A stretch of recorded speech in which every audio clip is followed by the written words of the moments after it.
ഇന്നത്തെ മാർക്കറ്റിലേക്ക് വരാമെന്നുണ്ടെങ്കിൽ ബാങ്ക് നിഫ്റ്റിയിൽ നല്ലൊരു ഫോളാണ് നമുക്കിവിടെ കിട്ടിയിരിക്കുന്നത്. ബാങ്ക് നിഫ്റ്റിയിൽ നല്ലൊരു ഫോള് കിട്ടി, പക്ഷേ എനിക്ക് മിസ്സായിപ്പോയി ഫോള്. കാരണം ഞാൻ മാർക്കറ്റിൽ വന്നപ്പോൾ കുറച്ച് ഡിലേ ആയിപ്പോയി, അപ്പോൾ എനിക്ക് മിസ്സായിപ്പോയി. നിലവിൽ ബാങ്ക് നിഫ്റ്റി വന്നിരിക്കുന്നത് 52,400 എന്നൊരു ലെവലിലാണ്. പക്ഷേ കുഴപ്പമില്ല, ഞാനൊരു 2,400 രൂപ ഞാനൊരു പ്രോഫിറ്റ് ഇവിടെ മേക്ക് ചെയ്തിട്ടുണ്ട്. മാർക്കറ്റിനെ കുറിച്ച് പറയുകയാണെന്നുണ്ടെങ്കിൽ ഇന്നത്തെ മാർക്കറ്റ് നല്ലൊരു മാർക്കറ്റായിരുന്നു.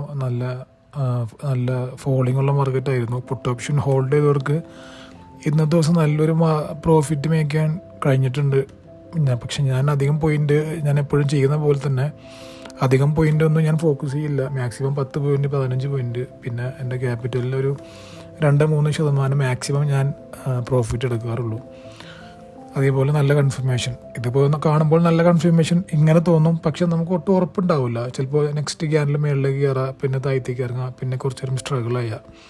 അങ്ങനെയൊക്കെ വരുമ്പോൾ നമുക്ക് എടുക്കാനുള്ള കോൺഫിഡൻസ് പോകും. പിന്നെ നമ്മൾ വേറെ ഏതെങ്കിലും സ്റ്റോക്ക്, അതായത് മെയിൻ ഷെയറുള്ള മെയിൻ സ്റ്റോക്സ് ഉണ്ടല്ലോ, നമുക്ക് ഇപ്പോൾ HDFC ബാങ്ക് ആയിക്കോട്ടെ, റിലയൻസ് ആയിക്കോട്ടെ, ഇതിൻ്റെ ഒരു സപ്പോർട്ടും കൂടി നമുക്ക് നമ്മുടെ കൂട്ടത്തിൽ ഉണ്ടാവും നോക്കും ആദ്യം.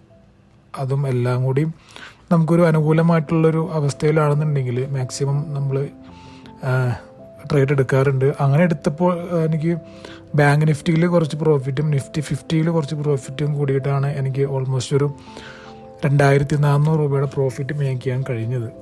ഇന്നത്തെ ദിവസം നല്ലൊരു ദിവസമായിരുന്നു.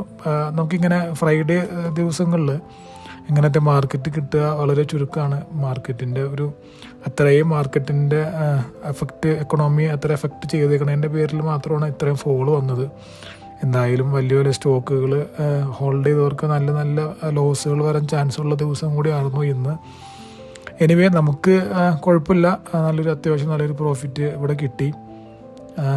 ഞാൻ ഹാപ്പിയാണ്, കാരണം ഞാൻ ഉദ്ദേശിച്ച പോലെ എനിക്ക് ചെയ്യാൻ പറ്റി എന്നാണ് എൻ്റെ ഒരു പ്രതീക്ഷ.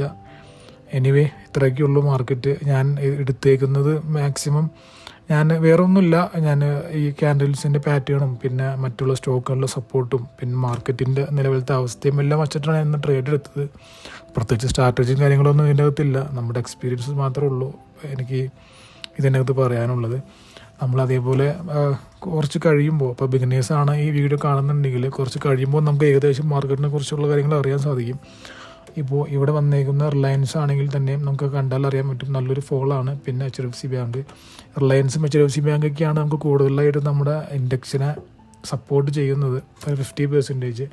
ബാക്കിയെല്ലാം നമ്മുടെ ഓൾ കമ്പനീസിൻ്റെ സ്റ്റാറ്റസ് പോലെ ഇരിക്കും ബാക്കിയുള്ള കാര്യങ്ങളെല്ലാം. എനിവേ ചില സമയങ്ങളിൽ നമുക്ക് മറ്റുള്ള കമ്പനികളിലെ ചാർട്ടും കൂടി നോക്കേണ്ടതായിട്ടുണ്ട്.